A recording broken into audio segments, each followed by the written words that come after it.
गुरुवार का दिन बृहस्पति देव और भगवान विष्णु को समर्पित है। माना जाता है कि गुरुवार के दिन बृहस्पति देव की पूजा अर्चना से सुख समृद्धि की प्राप्ति होती है। वहीं ज्योतिष शास्त्र के अनुसार कुंडली में बृहस्पति ग्रह को धन, ऐश्वर्य, वैभव, सुख, शांति, विवाह और संतान आदि का कारक माना गया है।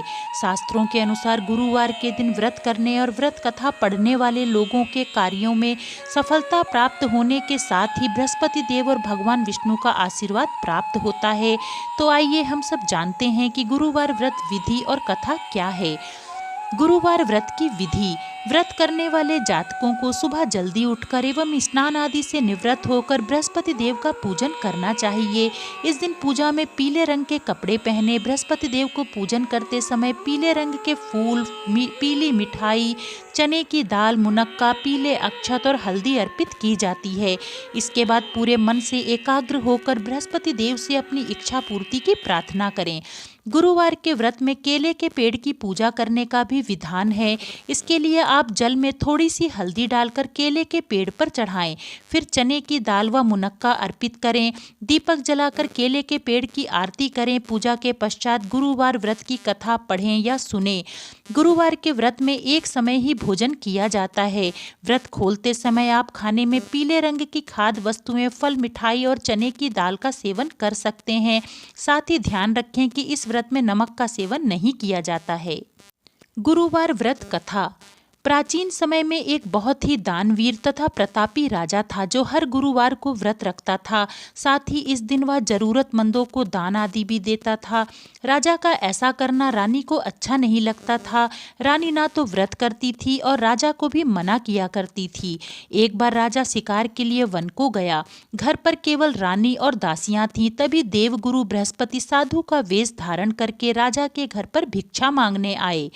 तब रानी ने साधु वेश धारण किए हुए देवगुरु बृहस्पति से कहा कि हे साधु महाराज, मैं इस दान पुण्य के कार्यों से बहुत तंग आ चुकी हूँ। कृपया ऐसा कोई मार्ग बताइए जिससे सारा धन समाप्त हो जाए और फिर मैं शांति से रह सकूं। रानी के ऐसा बोलने पर साधु ने कहा कि यदि तुम्हारी यही मनोकामना है तो मैं तुमसे जैसा कहूँ वैसा ही करना। साधु ने रानी से कहा, गुरुवार के दिन तुम्हें घर को गोबर से लीपना है। साथ ही इस दिन अपने बालों को पीली मिट्टी से धोते हुए स्नान करना है। राजा से हजामत बनवाने को कहना। खाने में मांसाहार का सेवन करना।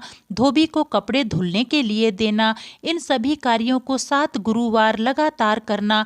इससे तुम्हारी सारी धन संपत्ति नष्ट हो जाएगी। रानी को उपाय बताकर बृहस्पति देव अंतर ध्यान हो गए। साधु द्वारा बताए उपाय को रानी ने 3 गुरुवार तक ही किया था कि इतने में ही उसका सारा धन नष्ट हो गया। अब तो राजा के परिवार में खाने पीने के लिए भी लाले पड़ गए। फिर एक दिन राजा रानी से बोला कि यहाँ सभी लोग मुझे जानते हैं, इस कारण यहाँ पर मैं कोई छोटा काम नहीं कर सकता। तुम घर पर ही रहो, मैं दूसरे देश जाता हूँ।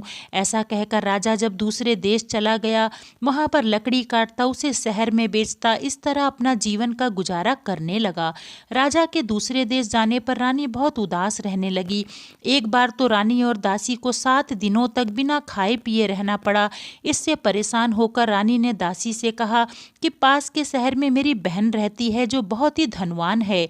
दासी, तुम मेरी बहन के घर जाकर कुछ ले आओ ताकि हमारा गुजारा हो सके। ऐसा सुनकर दासी रानी की बहन के घर चली गई। उस दिन गुरुवार का दिन था। रानी की बहन बृहस्पति देव गुरुवार का व्रत कथा सुन रही थी। तब दासी ने रानी की बहन को सारी बात बताई। इस पर रानी की बहन ने कोई जवाब नहीं दिया।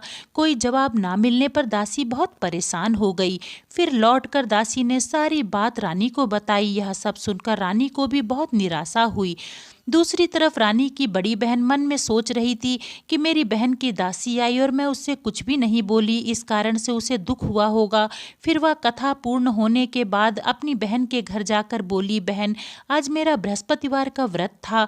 मैं कथा सुन रही थी और उसी समय तुम्हारी दासी मेरे घर आई। इस कारण से कथा सुनने के दौरान मैं ना तो उठ सकती थी ना ही बोल सकती थी। बिना कुछ कहे तुम्हारी दासी को वापस जाना पड़ा। अब बताओ कि तुम्हारी दासी मेरे घर क्यों आई थी।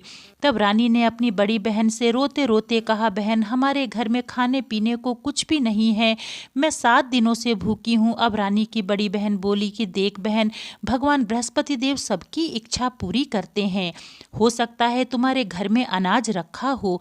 पहले तो रानी को अपनी बहन की बातों पर विश्वास नहीं हुआ, लेकिन बहन के बार बार कहने पर उसने दासी को अंदर भेजकर अनाज देखने को कहा। वहां दासी को एक घड़े में अनाज मिल गया। यह देख दासी भी आश्चर्यचकित रह गई। तब दासी ने रानी से कहा, हमें भोजन ना मिलने पर व्रत ही तो करते थे, इसलिए क्यों ना आप अपनी बहन से व्रत की विधि और कथा पूछ लीजिए, जिससे हम भी अपने इस व्रत को कर सकें। तब रानी ने विस्तार पूर्वक अपनी बहन से बृहस्पतिवार व्रत की कथा के बारे में पूछा। रानी की बड़ी बहन ने बताया कि गुरुवार के दिन भगवान विष्णु का पूजन किया जाता है। व्रत वाले दिन चने की दाल और मुनक्का केले की जड़ में अर्पित करना चाहिए। दीपक जलाकर व्रत कथा सुननी चाहिए। वहीं व्रत खोलते समय पीली खाद्य वस्तुओं का सेवन करना चाहिए, इससे बृहस्पति देव प्रसन्न होते हैं। व्रत की विधि बतलाकर रानी की बड़ी बहन अपने घर को चली गई। 7 दिन बाद गुरुवार पड़ने पर रानी और दासी ने साथ में व्रत किया।